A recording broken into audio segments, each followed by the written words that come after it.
criminal investigative agencies within the country were involved in this process?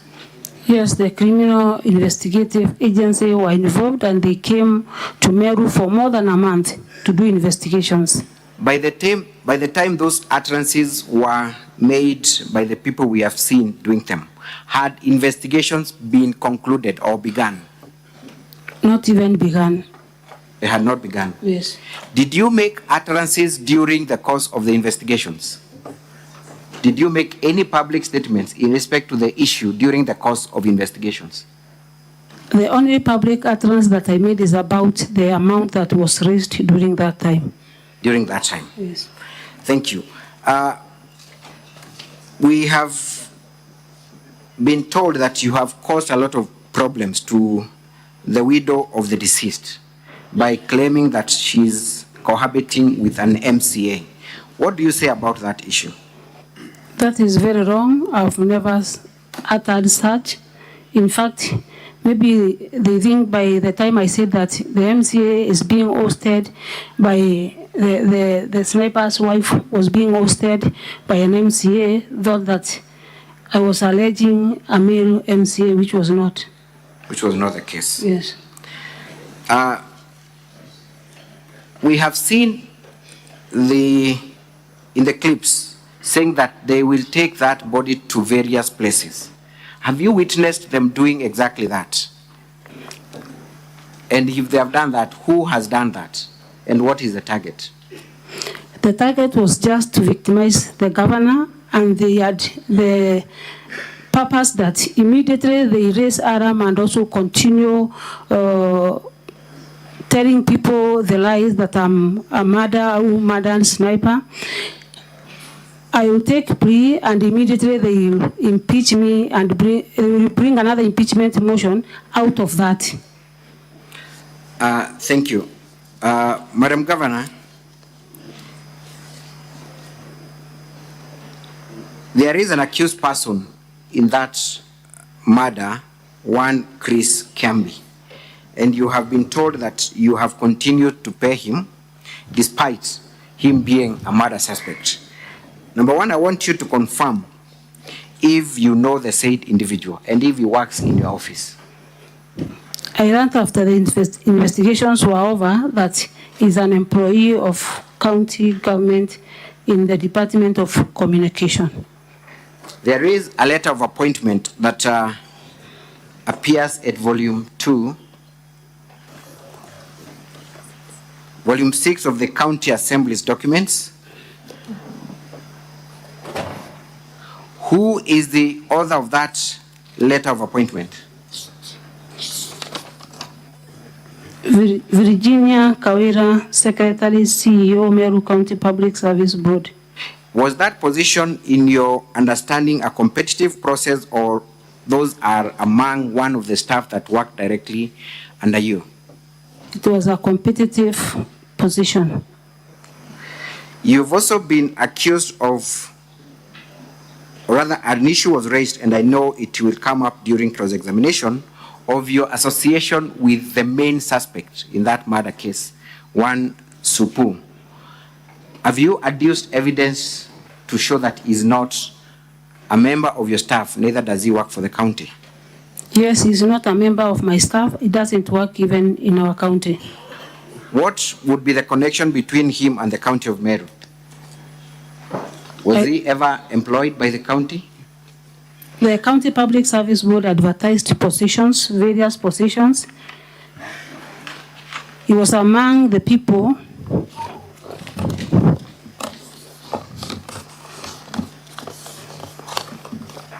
Thank you. The County Public Service position advertised positions, and he was among the people who were appointed by then.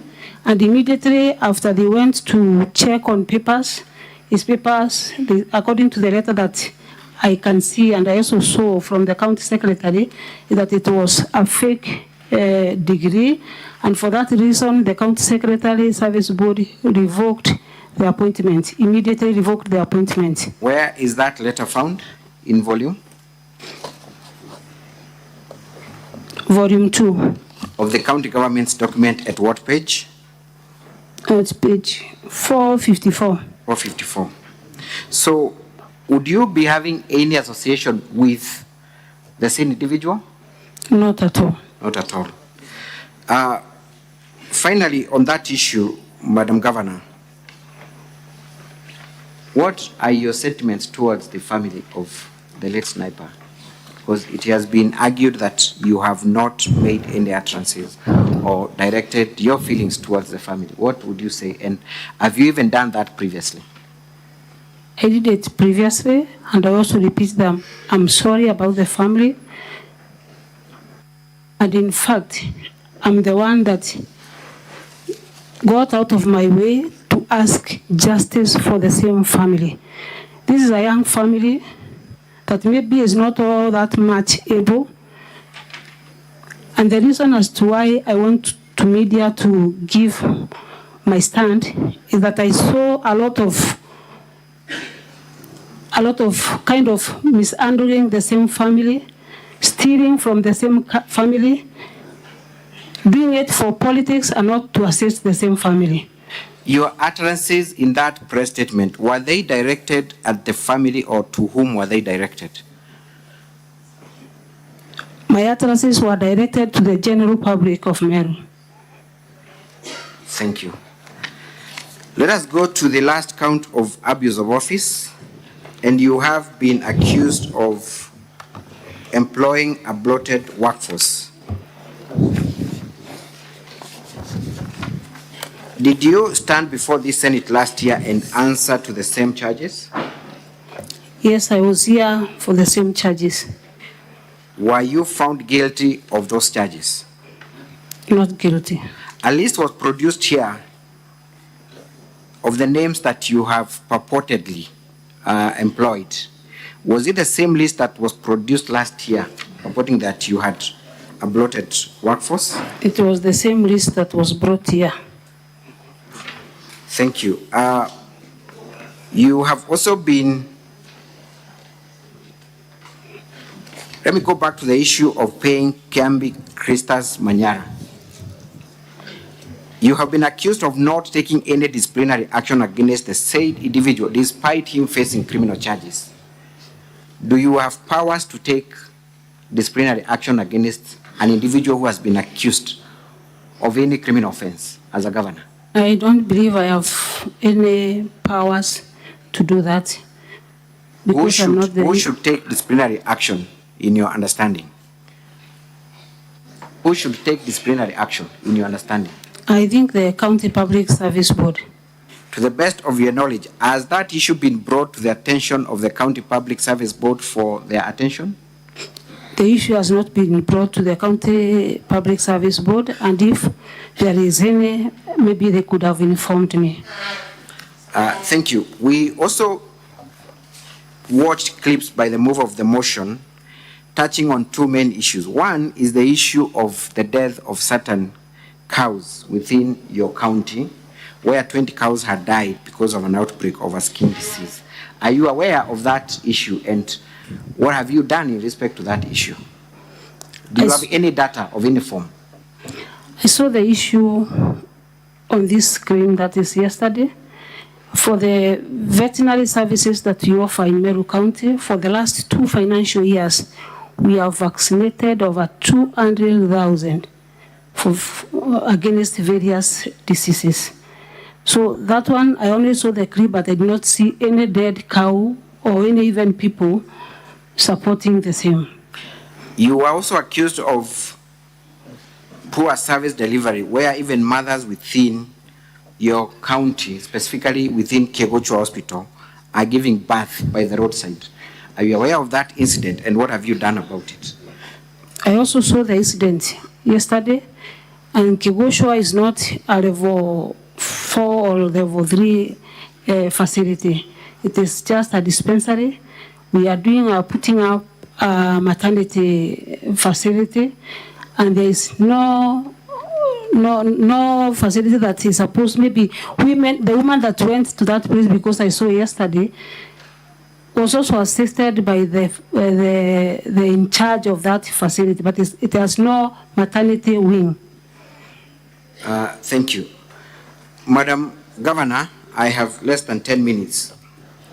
You have brought several witnesses to testify in support of your case. One of those witnesses is Mheshimiwa Evans Kawira.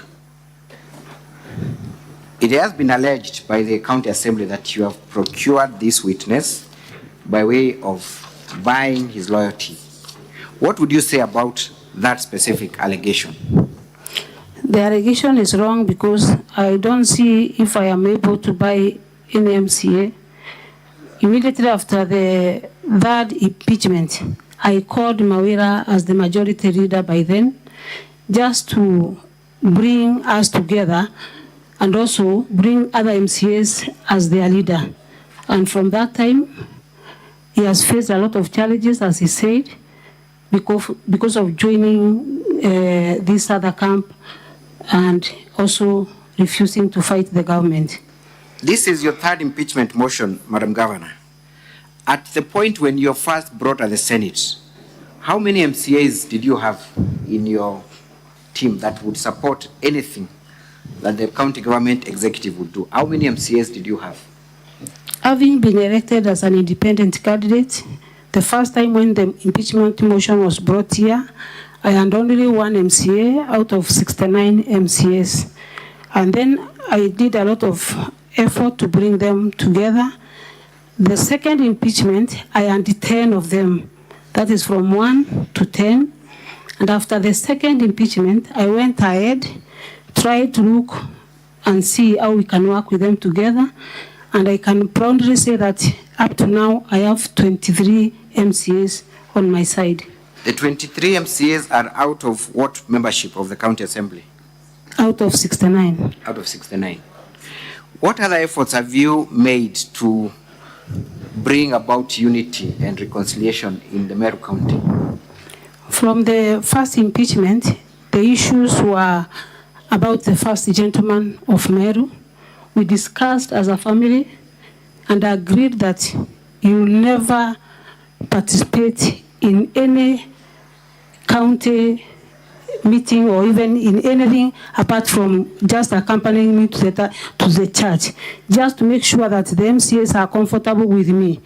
The issue of first gentleman appeared in this Senate, and therefore we sat as a family, and that was over for him attending any meetings that pertains to the county. Again, I thought it was the issue of money because it was raised in this Senate. The first financial year, that is 2022-2023, we allocated 10 million per every ward. That is the equalization or ward fund. They call it ward fund. They said it wasn't enough. I went ahead, increased it by 5 million, up to 15 million. They said again the money wasn't enough. They wanted more money. This financial year, we've given every ward that 3 million to see if at all there will be peace in Meru. Those two steps I took as early when I realized that there are issues with the MCAs. There's also an issue that I should have stopped my programs that I do with the church. That is the Korea program, whereby we go as a church, donate cows, donate blankets, donate mattresses to the poor. Again, the MCAs and the leadership was not happy with the program. They said I should rest the program and I should not continue doing anything to do with the charity work in Meru. For the sake of unity and bringing people together, I stopped my charity work that I've been doing for the last 15 years. I've taken a lot of steps to see that we work together, even by writing to the devolution committee of this Senate to come to Meru and at least see what is the problem. I wrote twice to this, to the devolution committee, and to my surprise, I'm still waiting to see if they will come and see the issues that are ailing Meru.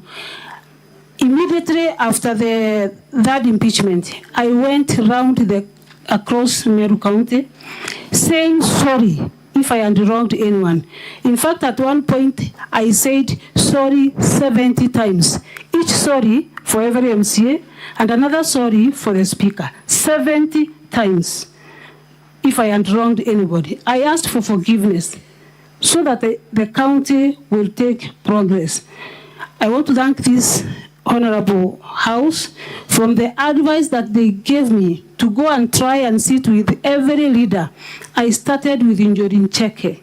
I went to them and they asked for a sitting. We sat, we talked, and then we amended everything what was not going well. I sat with the MPs. I sat with every leader who is in Meru. The only person who did not avail himself for a sitting to see that Meru moves forward is the Honorable Senator of this House. The rest, we've talked, we've sat, and we have no issues at all. Yet, Madam Governor, you're here yet again, even after all those efforts. Clearly, the senators might be inclined to think that you have a problem, and the people of Meru and across the country imagine that you are the one with a problem. Where is the problem then? Why are you here? Maybe I'm here because of various reasons. One is the threats and intimidation to the honorable MCAs, as the witness who has just left the stand said. Number two is about the external forces from the leaders at the county level. We have a lot of leaders from county level. You've seen them in the clips, and maybe you will play another clip that one of them is saying, the senator, but I need protection for this because I might land myself in problem. You can